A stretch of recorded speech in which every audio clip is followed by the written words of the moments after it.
The views and opinions expressed during this show do not necessarily reflect the policy or position of any affiliated workplace or employer.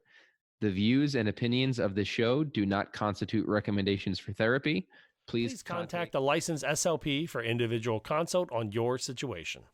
Please listen carefully. What is communication? An essential behavior of life. We have the both blessing and responsibility of trying to foster another. It's transmitting a thought from one person to another. It's the strongest way for two people to convey information to each other. The back and forth between two people. Communication is a lifeline. It's just connection with other people. Connecting people in terms of ideas or thoughts or needs. Draws us out of ourselves, draws us into that relationship, builds up our families. Without it, we'd be lost. Whatever it is that we do to express intent and achieve an impact. Communication is the ability to express your needs, wants, frustrations, and desires to anyone that you feel needs to have that information. Welcome to Speech Science, episode number 144. I'm Matt Hott, a school-based SLP and also a speech and language pathologist working with home health and dementia and stroke rehab, joined by Michael McLeod, specializing in executive functioning SLP work. What's up, buddy? And our pediatric SLP extraordinaire, Michelle Wintering. Hi, Matt. Y'all, is it as hot in your area as it is in Michelle's? Michelle, you were saying, what is it, 95 degrees right now? Yes, today it was 95 Damn. degrees. There we go. It was 75 today. I'm sweating just sitting here on the today was a nice day. We've got the brewed I don't think I went outside today, but I heard it was nice. Oh, on today's episode, y'all, I'm excited. Well, maybe not excited. I'm interested to dive into this. One of our topics, we're going to talk about why our caseloads may be going up exponentially in a year if you're working in the school-based side.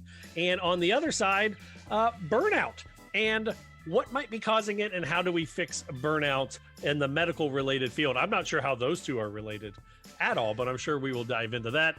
Just a touch of sarcasm there, guys. We've got a little bit of our due process today. We've also got our SSPOD Shoutout. But before all that, we want to hear from you.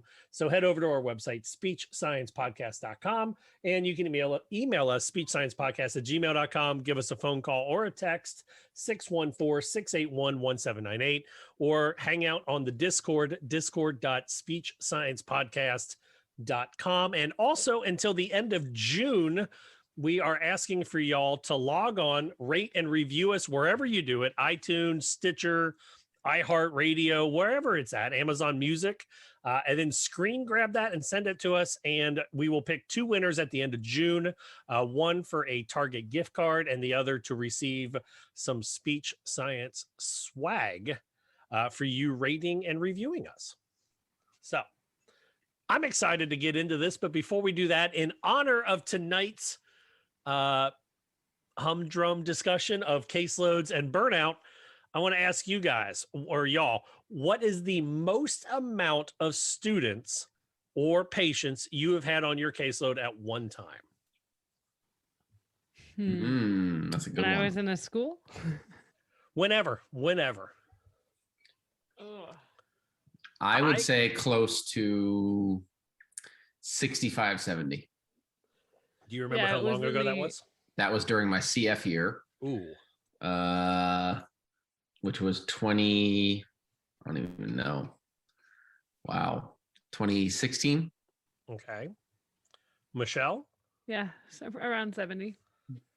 I had, when I started at my last school district, the year that I quit, so this was about 3 years ago, I started off the year with 98 direct students and 14 or so indirect students, plus 18 adult patients. And doesn't Ohio have a cap? Isn't they Ohio one of the do? things but you're allowed to get a waiver for it, right? So here's the fun thing in Ohio, and if you are one of my Ohio peeps, this is where it sucks. Not in Ohio, every state has a cap. We have two things that we have to do. We have to have a weighted workload or a weighted caseload, and we have to follow the workload model. So in Ohio, just find that just so people listening know what the weighted caseload is. In Ohio, so they say that we have to follow a workload model. or we have to look at workload. They don't care how you look at the workload, but they say that we have to look at workload, which means that we have to balance everything we do. So duties, breaks, everything. We just have to look at it. Like there's a bunch of ASHA calendars. Calculator, right? Yeah, there's calculators. Ohio's got a few. I'm actually going to be giving part of a roundtable discussion on Ohio and their workload calculators for ASHA coming up in a couple weeks. But so yeah, Ohio doesn't care which calculator you use. You just have to say that you've looked at a workload process. Excuse me. On the other side, we have a weighted caseload, which means that certain disability categories are weighted for more worth than the others. So for example, a quote unquote typical articulation kid is worth 1, but other health impairment or autism or emotionally, I believe it's called emotionally delayed now in the newest edition of Ohio rules, those are rated at, I believe, 1.8. So what in preschoolers are at 1.8.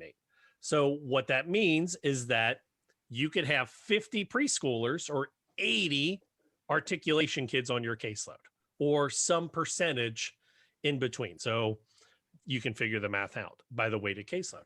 And here's the fun part, Mike, if you break workload caseload rules, what happens in Ohio? What do you think? Nothing. Nothing at all. Nothing at all. So here's what happens. Mike, you're the SLP in Cincinnati or Ohio Local School District 104. I don't know, whatever that is. And I don't think that is one, just so you know. And let's say they give you 120 kids and you call the Department of Education and they say, Mike, what school district do you work in? And you say, Ohio 104, please help me. And then they call the superintendent of Ohio 104 and they go, hey, Mike McLeod, your SLP in Ohio 104 called us and says, you have 120 kids. What are you doing? And the superintendent says, I can't afford a new SLP. No one wants to work for us. We can't find a candidate, blah, blah, blah. ODE says, oh, shucks. Would you like to sign a waiver? And they go, we would. And Ohio says, okay, here's your waiver. Mike, you can see 120 kids this year, but next year, don't let Mike see 120 kids. And then the superintendent calls you and says, hey, Mike, why'd you call Ohio Department of Education? Do you have a continuing contract yet? Do you want one? Probably not. And the end. This is not based on a real story at all. Yeah, that sounded like it was very much based on. It was fiction, completely fiction. I never got fired for reporting us to ODE because you're not allowed to report it anonymously. Wow. Well, it's true though with yes. Any even like code of ethics violations with ASHA as well, or other reports that we don't do them anonymously. Mm-hmm. Which I do understand why they don't want someone who's like mad at a former boss or something to. Agreed. But it gets hard though. I mean, you can't. But it does make it difficult, especially when they call your superintendent. Mm-hmm. And I always can impact your current income, etc.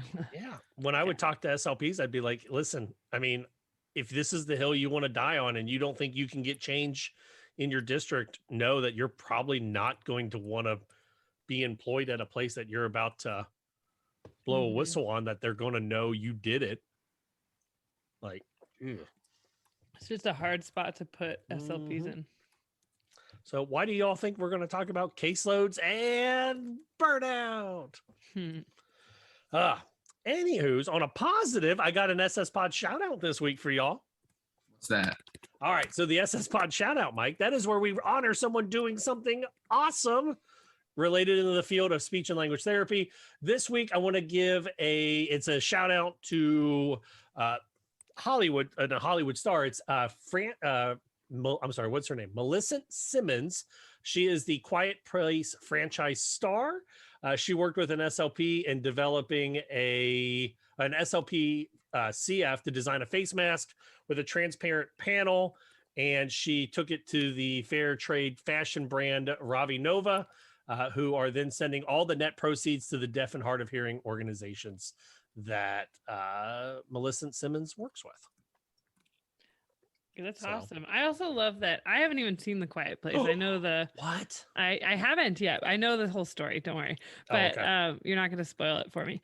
But I do think it's really cool. And we may have touched on this before in another episode that John Krasinski and Emily Blunt intentionally found a deaf actor to play that role, because just like any other description of an actor, too often it's portrayed by someone who isn't actually that race or disability ability or gender or anything else. So I think that was really cool. So Millicent Simmons, our little SSPOD shout out. Mike, have you seen A Quiet Place yet? I saw the first one, not the second one. I need to see the second one. The first one I went in with cough syrup because I was really like hacking up a hairball, and I only had NyQuil, so I took some NyQuil before I went to see A Quiet Place.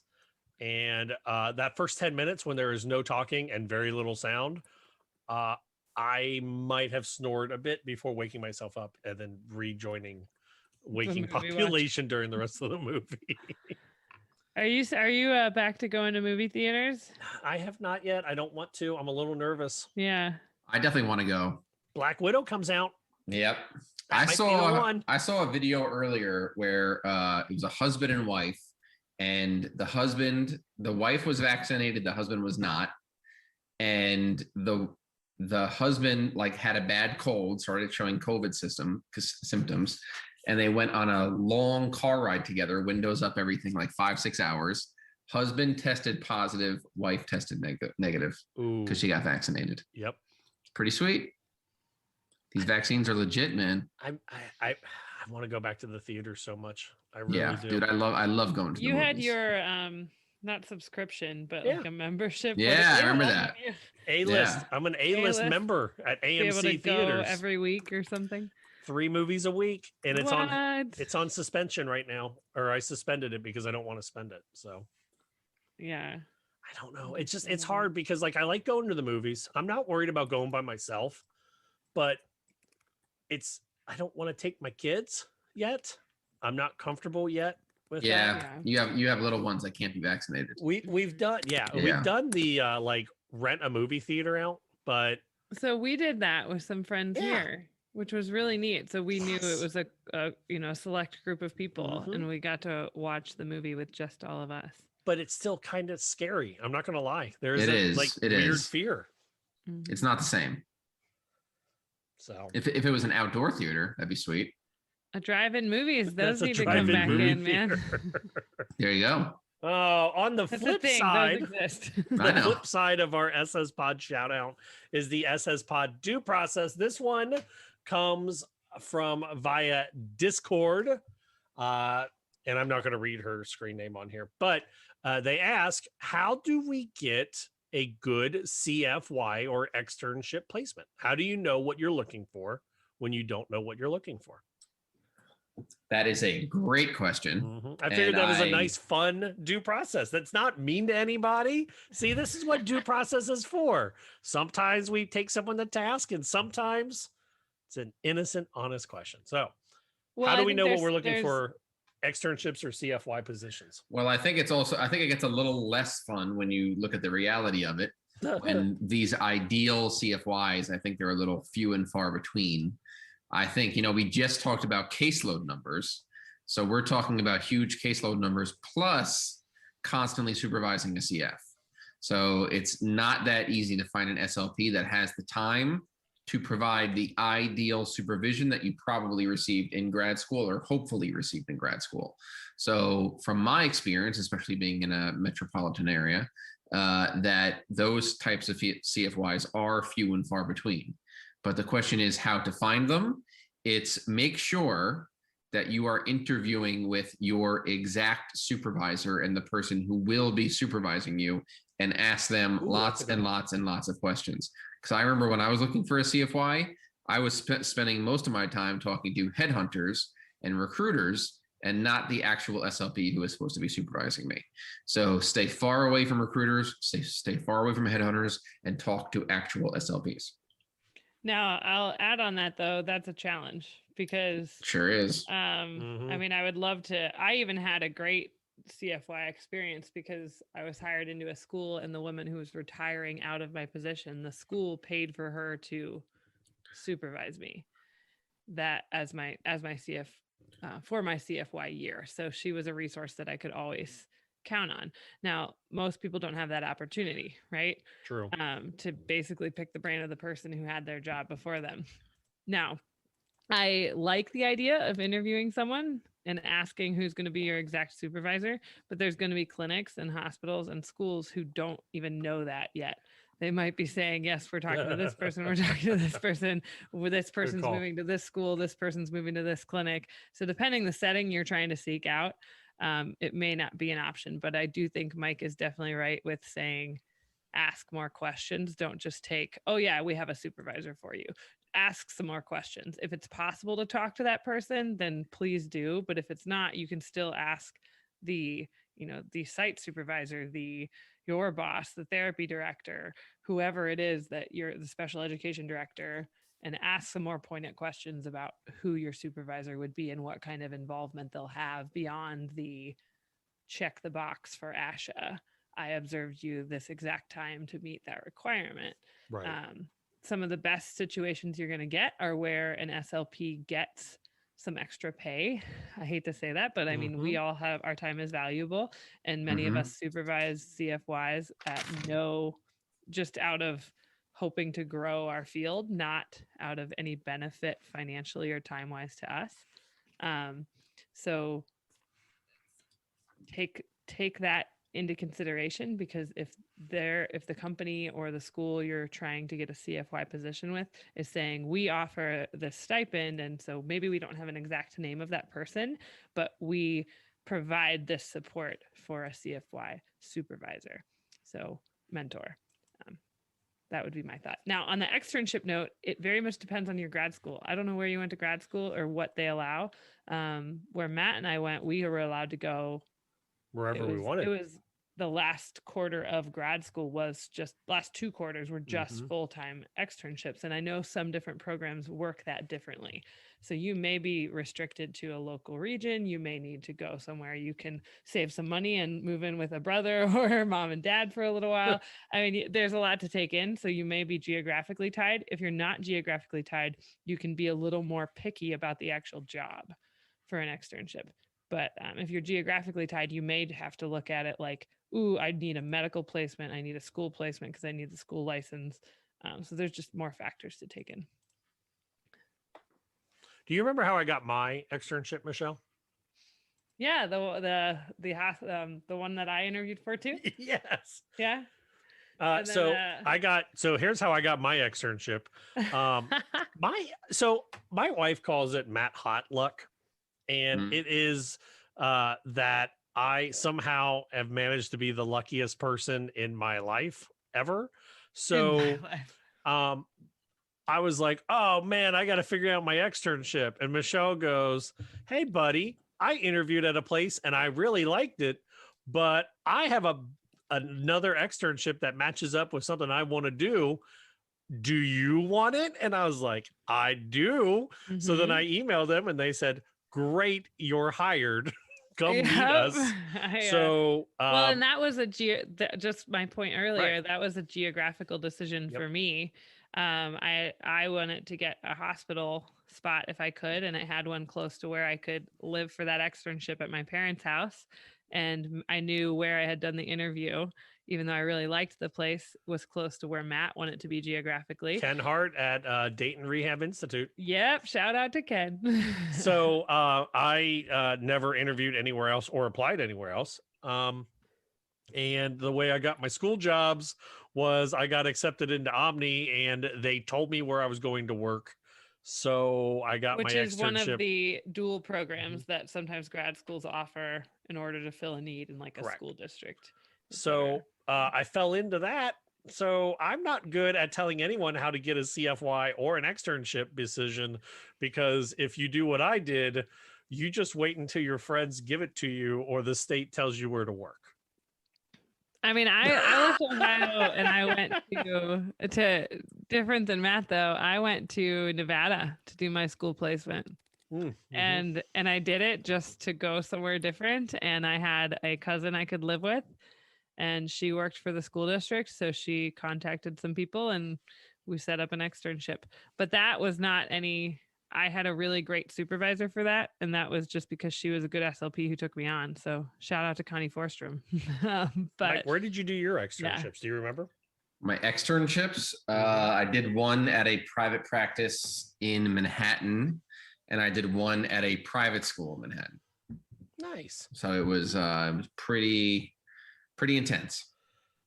I would love for you and my OT to hang out with each other, because she used to work in the public schools in, I believe, Manhattan or that area. Yeah. So y'all would probably have similar things to talk about. Yeah. Which are things I don't understand from Ohio. It seems like it was 10 years ago already, which is crazy. But how yeah, old are that you? was this was 2014, 2015. It's almost there, man. So yeah, man, that's completely insane. SSPOD Shoutout, SSPOD Due Process. Hit us up, speechsciencepodcast.com, or get us on the Discord, discord.speechsciencepodcast.com. All right, so let's dive in. Our first topic, this is coming from an article from, if I can click on it correctly, if my mouse will let me, it is the American Academy of Medical, what does the C stand for? Medical Colleges. And it is an article by Dharam Kushik, medical doctor, talking about medical burnout. There was a recent article, I don't know if you guys saw this, but it looked like, what did they say? 1,327 frontline healthcare workers are reaching burnout related to COVID-19, and they say it is reaching epidemic proportions. Not surprised in the slightest. Burnout. And this article focused just on healthcare workers and a lot of doctors. Correct. But it definitely applies to SLPs, particularly medical SLPs, and particularly in the last year. So they say multiple survey data shows that healthcare workers responsible for providing direct care for COVID-19 patients, and we know SLPs are on the front lines with long haulers now. We've got following COVID as well, but are more likely to have the healthcare workers are more likely to have depression, anxiety, and mental distress, and they may be related to psychological distress from witnessing COVID-19 death, extra long work hours, and the work-life imbalance. On this article made me think of this idea that I'm going to talk medical school, but I think it can apply to graduate school for medical professionals like SLPs. There's even in the article they talk about it's ingrained in medicine for them. You keep doing what you're doing. Don't complain because you're not resilient. You can't handle it otherwise. Yep. And that leads to burnout, which we know, and doctors know this, and doctors tell their patients, make sure you get enough sleep, make sure you are eating a good diet, make sure you're exercising. Yet they're facing crazy long shifts, especially in residencies. And then you throw in the PPE and the just all of the last year. I don't need to list that off for all of us. The survey found that 26% of healthcare workers are angry and 29% have considered leaving the field because of this. It does not surprise me, though. And I think that it absolutely applies to SLPs, and especially in a medical setting. But we talk about schools a lot. We haven't talked about the medical setting SLP burnout so much. Here, I think we've talked a lot about the caseload for speech therapists in schools. And I would say, too, I know I've touched on in private practice, because they're often booking 30-minute, 40-minute sessions back to back to back to back to back all day. I don't know what do you guys think? Like, how in the world do we change this mindset that, it was hard for me when I take a resident, right? A doctor. They're like, well, I went through residency and I got through it. Like, I toughed it out. I was fine. But we all have this mindset of like, well, I suffered through it, so let's not make it better for Well, we did that with coming after SLP us. stuff, though. Yeah, exactly. Of like, oh, I got through it. They'll survive. Instead of how do we change it to make them mentally and physically more healthy and better able to learn and to be better doctors and better SLPs. I don't know the answer. I'm trying to think. More funding would help. Yeah, that's true. I think that would be helpful if people were compensated appropriately. I think that's a decent start. Mike, did you guys have any mental health, like self-help classes at wherever you went to grad school? No. And I don't think we did either, did we, at OU? No. Not even close. I want to say practicum talked a little bit about self-help, but not a whole lot. No. No way. This study says that national, institutional, and departmental leadership should not put the burden squarely on the staff to do, quote, meditation apps, practice mindfulness, or get 10% off of gym memberships, or go count your steps for increased wellness. I love that. That they should be doing more than just asking the staff to go do that. Have you guys ever worked? I worked at I was a PRN at a nursing home, and they gave it to us like it was some great thing where they're like, we worked out a deal with Staples and we have gotten you guys all 10% coupons. And we're like, okay, so glad to work here. So I can provide my own materials for. Should I go buy some more pens to lose in patient rooms with this 10% off? So the article also talks about 5 practical changes. So Dr. Kashik says, here's the 5 implements that are the changes that we should implement ASAP. And also I want to give a shout out here to Angie Merced, the SLP burnout coach. She is awesome. And she has changed my life just by following her posts. And I am not, she has a service for SLP burnouts, but she has changed the way I look at my work-life balance. But here's what Dr. Kashik says to do. He says, number 1, the changes that need to be implemented rapidly is recognizing burnout as the first step towards finding the solution. We need peer-to-peer coaching sessions during which faculty, residents, and trainees have an opportunity to voice their feelings and get advice from peers and mental health experts on coping with burnout and promoting wellness. Okay. Number 2, a mental health resource page on each department's website with a list of outreach programs and contact information for anonymous psychological health support would be the next step. Number 3 would be teaching our supervisors to supervise with empathy and fostering a genuine dialogue. So there you go, Michelle, talking about that. Mm-hmm. That Supervising connection. with empathy is the one that stood out to me when I was reading this. Number 4, a culture change for leadership to implement a comprehensive action plan to promote wellness and prevent burnout. And number 5, provide wellness committees from different departments and include physicians and advanced practice providers. And I would throw in all departments into a wellness committee. And each department could potentially have one wellness champion who could discuss issues specific to that department. What do you guys think?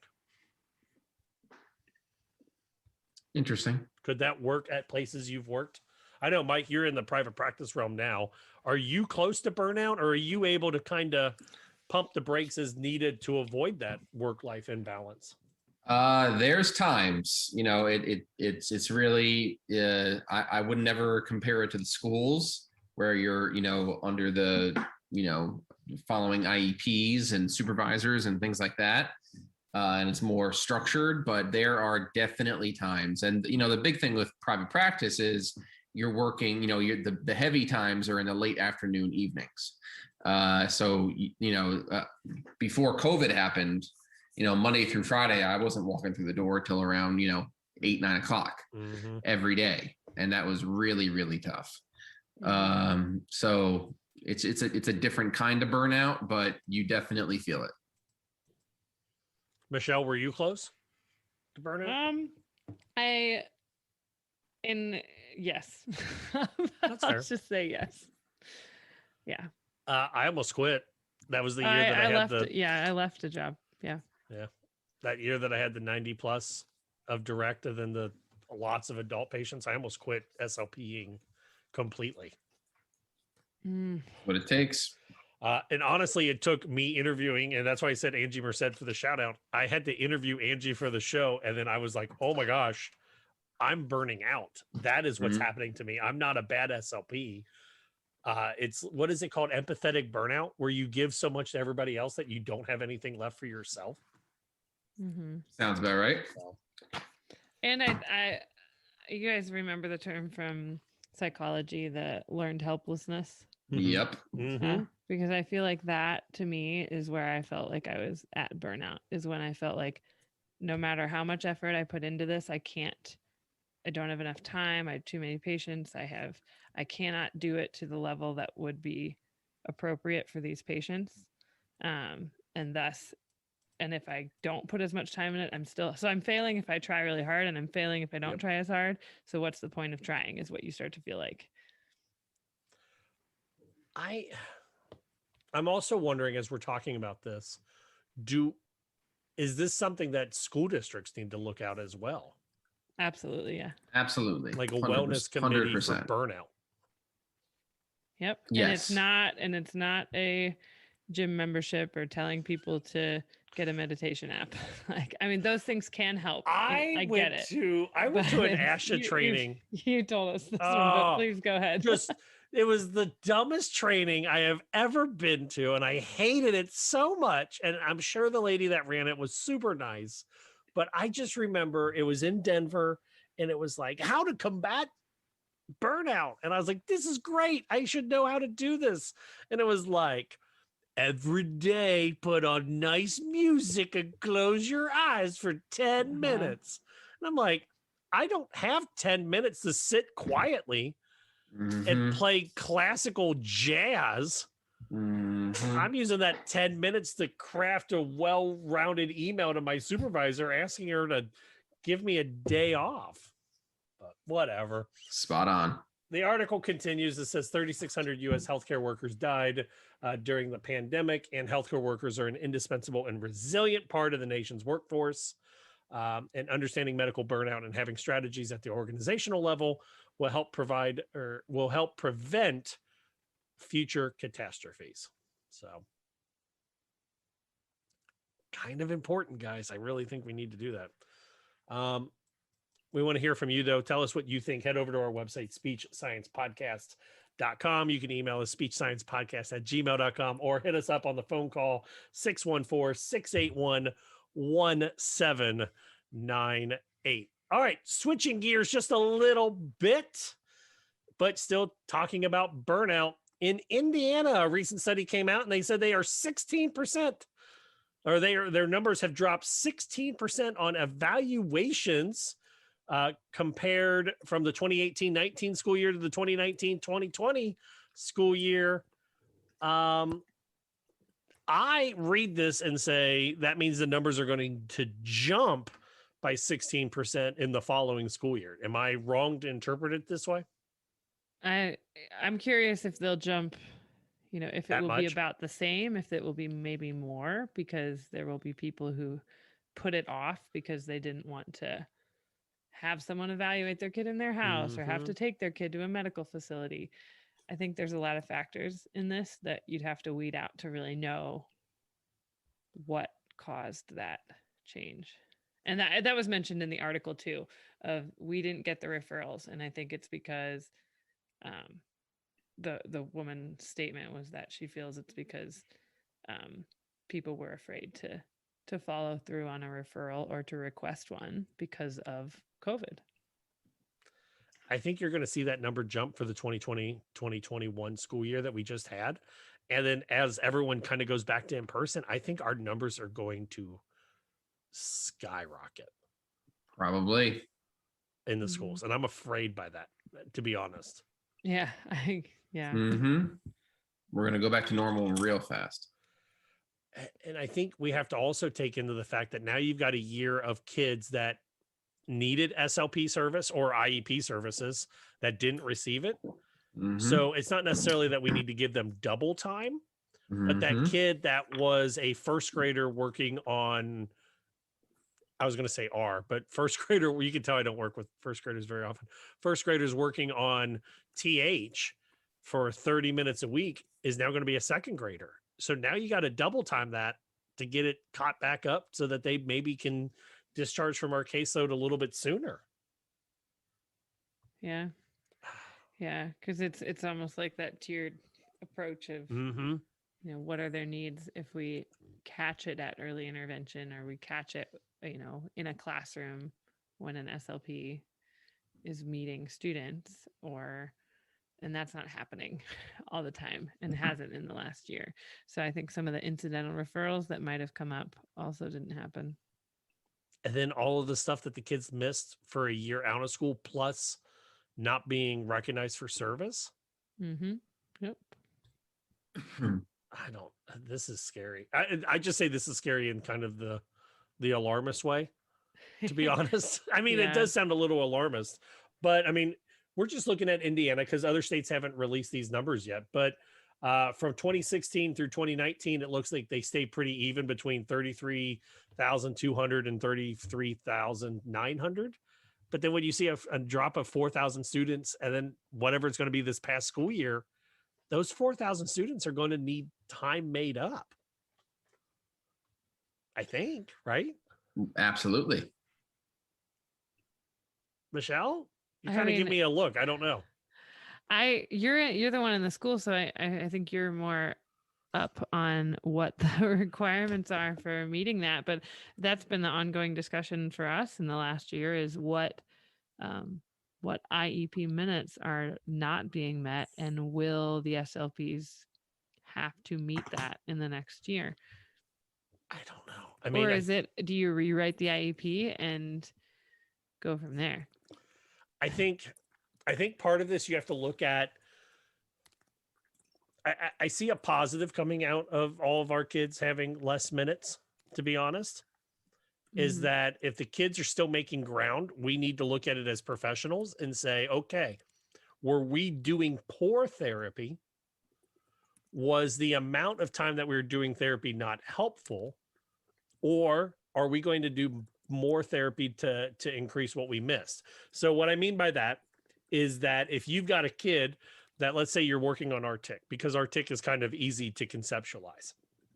And we say that we're going to see a kid for 30 minutes a week, and they're online and they come in every other week and they work with us, but we're still tracking the same amount of growth over time that we saw every other week that we were seeing previously with every week.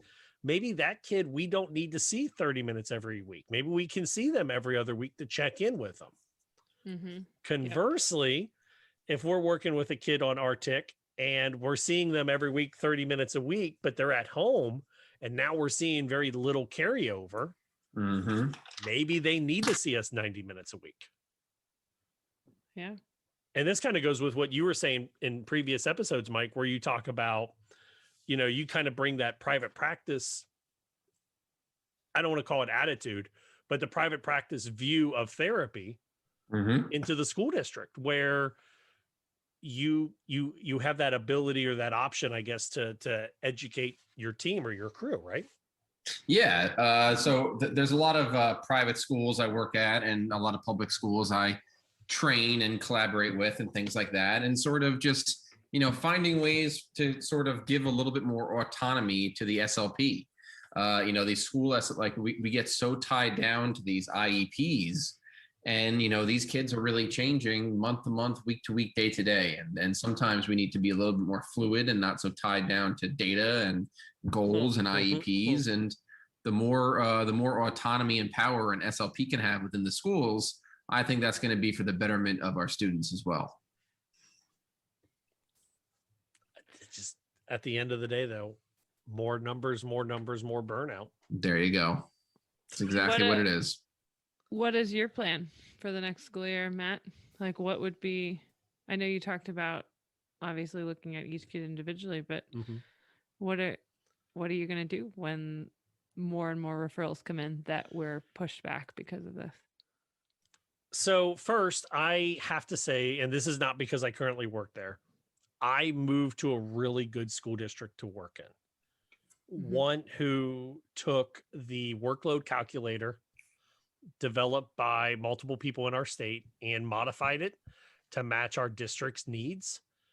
And it wasn't just the SLPs who did this, it was the special ed director who bought into it and gives autonomy to the SLPs. It is almost an honest SLP working dream in the current position or the current position I'm at with the current district. I hope that every SLP can say that about, about But their job. So it that's a also good took thing. me 8 years of working in places that I could never recommend to somebody. Like Mhm. they had great people and wonderful teachers and wonderful other SLPs and wonderful aides, but Yep. overall administration makes things difficult sometimes, or board of education makes things difficult. So I'm lucky to be in a district that I'm in where I don't have to worry about that. But my plan for next year, and I hate to say it like this because I have the luxury of doing it, is kind of waiting and see what happens. And Mhm. we have already, I believe, as a district, looked to get extra help because we know we're going to need the help next year. Yeah.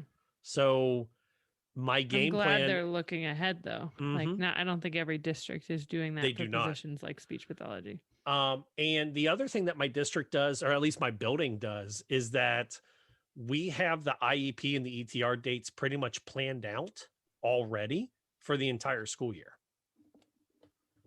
So I could log in and I can get a listing of every IEP and ETR date. So then I can kind of build that into my schedule Mhm. and I can look ahead and go, okay, January looks to be a nightmare. So I better start doing stuff in November to prepare. Or I can ask for help in December or whatnot. Yeah. So I don't know. I'm lucky. And that's why I don't like to talk too much about that. Because I know if I was in my previous school district, it would be, do I quit and find another district? Do I take the year off and do home care to avoid the burnout conversation? So I don't know. Not easy. Mike, do you know if you're going to have bigger numbers next year or no? That's a great question. It really all depends. You know, there's so many different, areas where I get pulled into, whether it's one-on-one therapy or trainings or, IEPs, meetings, advocacy, all that stuff. So it's, it's very hard to find the time to kind of work on that self-care. So we want to hear from you. What are you looking at for next year? If you work in the school district, head over to our website, speechsciencepodcast.com. Coming up on the other side of the break, we're checking in with the Informed SLP. We have our ASHA look, and we are sending this baby home. You're listening to Speech Science.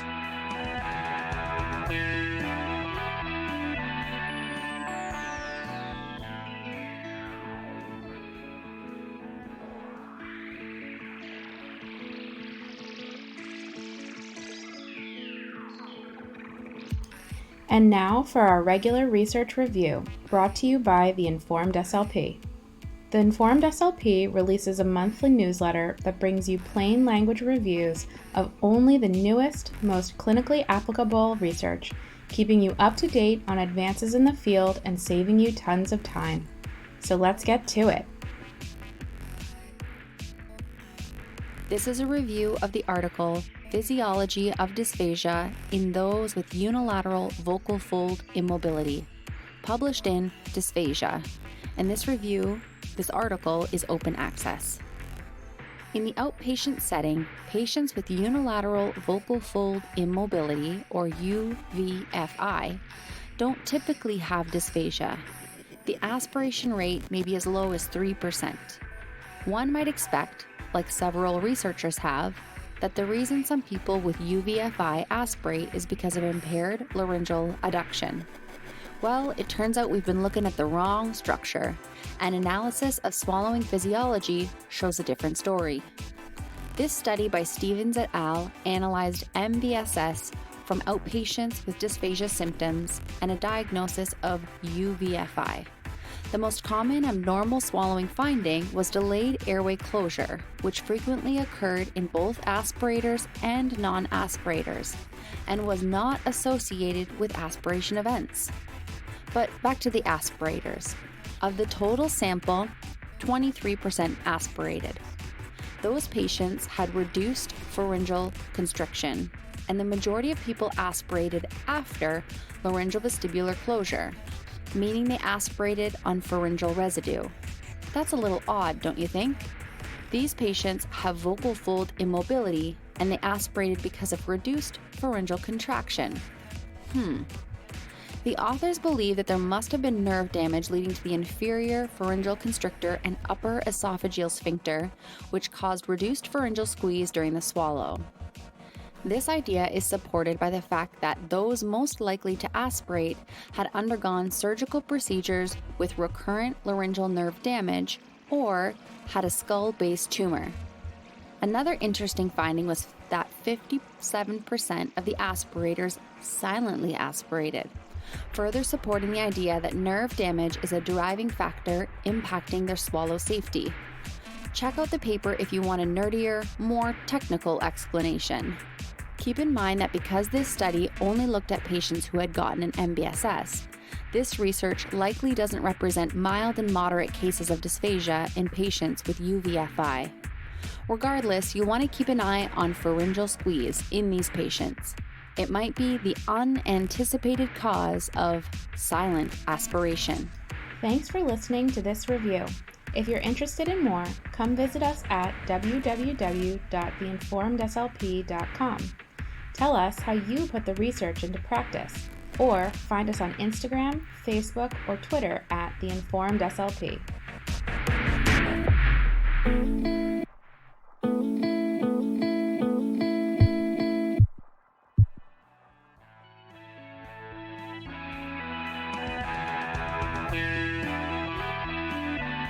Welcome back to Speech Science, episode number 144. I'm Matt Hott, joined, as always, by Michelle Wintering.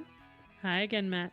And Mike McLeod, who We muted his lost him. mic. He might be running to No. go take care of baby Mike. Oh, man, Baby I am Mike. so talking about parenting. Uh-huh. I had to teach my son what it Yeah, means. my when son just walked in I here. saw as you that. It saw. was so cute. I had to teach my son what the term "I hate you" means. Oh, Because he got so mad at us because we asked him to eat a cheese coney on a hamburger bun instead of a hot dog bun because we had fresh hamburger buns. man. And he started to cry. And long story short, he was like, "I hate you." And we're like, "Oh, you are now grounded." And then we had to go and after the grounding brought him down, and we're like, "Buddy, do you know what 'I hate you' means?" He's like, "It means I'm really mad." And we're like, "Oh no. Oh, I hate you means that you wish we didn't exist." And he was like, and he starts to cry more. And I was like, "Do you really hope that we're not around and you don't live with us?" And he's like, "No." And we're like, "Okay, you're done with video games for a long time now." is that what grounding is for you? Yeah. So grounding, well, he went to his room for the next hour, but yeah, he is done with video games for the foreseeable future. Okay. Is that where he because- got it from? I think so. Okay. I think so. But Yeah. he says he got it from his 4-year-old brother. So, Nice. That's great. so yeah, I don't know. Mike, as you walked in, I said my son accidentally learned what this phrase "I hate you" means as he told that to my wife and I for being mad about, or he was mad about a hot dog bun versus a hamburger bun. Mm. So you Okay. guys wait till your kids get to the age of 8 and they say stuff and you have to not emotionally react. Got a long way to go. Because you don't know what the reaction is. Oh, and positive, Evelyn said "dada" for the first time today or the other day. So babbled it. Yep. Nope. I put it on my Facebook. The SLP version of me says it was just a nice reduplicated babbling, but the it parent was in me, dada. But the parent heard dada, and I have 100%. now It's told my dada. wife multiple times, because then when she sees me, she says da, and I'm like, that's right. I am. First word, dada. Who is that? That was that. Who did? Is that Chomsky that believes no? Who was the reinforcement for language development? The reinforcement for language development. Chomsky versus. What do you mean reinforcement? B.F. Skinner. B.F. Skinner, language development. Do you guys remember the Chomsky versus Skinner? Well, Skinner is like operant conditioning. Right. Yeah. Like she says psych stuff, right? She says dada, and I go, that's me, dada. And then she associates dada with me. So I'm going B.F. Skinner right now. Yeah. Okay. Yeah. But I mean, okay. I didn't know what you meant by the language development side of it. Oh, yeah. Chomsky says that language is like innate and that we learn it because we're around it. Skinner says that we say something and someone reinforces it, so we do it. So Skinner is operant. Yeah. Like conditioning. Yeah. So, yeah. Okay. Like on the worst side of it, yes. On a positive one, she says dada, and I get from excited. A psych side, that's what B.F. Skinner was, a big psychologist. I could deep dive into that so much, and I forget where we're supposed to be at because my brain hurts. Yeah. All right. Our ASHA spotlight. Normally we look at something ASHA's doing well or something ASHA does poorly. And something that they've got that I do want to give them a little bit of credit for. And I do like this, talking about our new CFYs entering the field. Don't forget that when you join your ASHA gift, ASHA gives you a gift. Did you know that, Michelle? I didn't know that. They charge you a lot more money, but your ASHA membership is for 20 months. What? Yeah. ASHA gives them a 20-month subscription, so it's almost a 2-year ASHA sees, which is cool. It's like from May 1st to August 31st. Oh, it runs. as a CF, right? Yeah, as your CF. Oh, but I it's do remember also that. like, Okay. it's like $300 something. But it is kind of nice not to have to worry about it or your CEUs for the first 2 or 3 years, I believe. Yeah, I think that's good though, because then it resets everyone on the same deadline versus whenever you submitted your paperwork at that time. Now, do you guys buy, you've had students, right? CFs?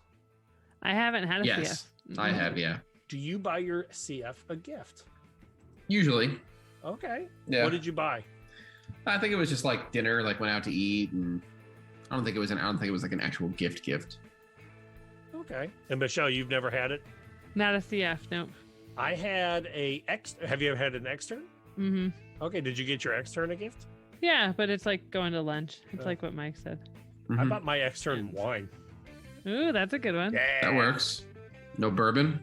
No, she was a wine drinker. That was the last one. So my wife and I picked out a wine that we like and gave it to her. That's perfect. She was the last one because she was a wine drinker? She was the last one. They were like, most recent one, right? No, then after that, I moved to my current school district, and they won't let me take an extern until I'm there for 3 years. Wow. They want to make sure that I'm not burning myself out. Okay. That's good. Man, everyone should come work here. All right. Hey, so let's end the episode in a positive way, because I asked you guys what was your worst working condition. What is something you are going to do for self-care in the next week and a half? And I know of the three of us, Michelle, you have the most stressful next week and a half. So what are you going to do for self-care to avoid burnout? Take walks. Are you really? Mm-hmm. Anywhere in particular or what? Just walks, move my body, be outside. Okay. I respect that. Mike, what are you doing? So in the upcoming weeks, we have a lot of community events planned with our students. So we're going to be doing like an escape the room. We're going to meet at like a national park. Ooh, that's so we're awesome. We're going to be doing some fun things out and about. Get out of the clinic. I like it. Mm-hmm. I am burning myself out 2 days a week so I can have 5 days off during the week. That's awesome. And I started it by taking my kids. This is what we did for 3 days in a row. We went to Wright-Patterson Air Force Base, and then we had a fishing trip, and then we went bowling. So each day we're doing something a little bit family orientated. So I'm implementing I want to the go 5 to days. family hot summer camp. That'd be sick. The hot family summer camp. Would you like to know what tomorrow's hot family summer camp day plans are? What is it? We're going to Evelyn's class with her speech and language pathologist. And then we're going to go to the library to get books, and then we're going to go play tennis. I think that sounds great. Like, you're right. It is the hot family summer camp. Yeah, summer camp. Man, I should write a book about this or something. Yeah. You should. You could just make a plan and sell it online. Here's what you should do with your kids. I love them. Yeah. Just plan out summer camp activities. I like it. Yeah, maybe that's how I'll fund all these other stuff. And so far, nothing has cost any money. So that's even better. I need to throw this out there for anyone looking for things to do with your kids. Kidsbowlfree.com. Oh, okay. You get 2 free games of bowling every day all summer. Wow, kidsbowlfree.com. And is it certain lanes that sign up for it? Yep, all across the country. So you put in your zip code and they'll give you the lane that's close by. I signed up for the adult membership, which was $35, but I can put 4 adults on there and each adult gets 2 free games each day. Wow. There's a lot of neat discounts and things over the summer for museums. You got to Google it. And we also have family game night now in the summertime. So hot family camp is really kicking into overdrive over here. Yeah, Guys, I told you I want to sign up for this. Can I drop my son off for hot family summer camp? Totally drop your son off. Mike, are you going to drop your daughter off? Maybe. We'll see. Oh, man. All right, y'all. Let's send this baby home. Our intro music tonight was Please Listen Carefully by Jazar. It's licensed under an attribution share-alike license. Our bump music was the County Fair Rock, copyrighted John Deku. Find his music at soundcloud.com/DirkDogMusic. The Informed SLP music was At the Count by Broke for Free, licensed under a Creative Commons Attribution license. And our closing music was The Slow Burn by Kevin MacLeod. It's licensed under a Creative Commons Attribution license. Don't forget to like and share it with us, or rate and review and share it with us, so that way you can be entered into the Target and Speech Science swag. Join the Discord. Help us on YouTube to get the customizable link. We are 39 subscribers short. We're on Instagram, Twitter. What else am I missing, guys? The YouTube, right? Yep, I said YouTube. Yeah. We want to make that a custom URL. So that's easy. Oh, yeah. And YouTube is where we're putting all of our closed captioning. And I am working with a service to see if we can get transcriptions for all of our future episodes. Nice. So that we're a little bit more inclusive. But we need a customized link to do it for some reason. I don't know why. Technology. So we need your help. Like and subscribe. Like and subscribe at your favorite place. We're on everywhere that you find us. In the immortal words of Janice Wright, always be a willow. The mighty oak looks strong, but will break and crack in the storm. The willow will bend and return to form. For the Willows, Michelle and Michael, I'm Matt. Until next week, so long, everybody. Bye.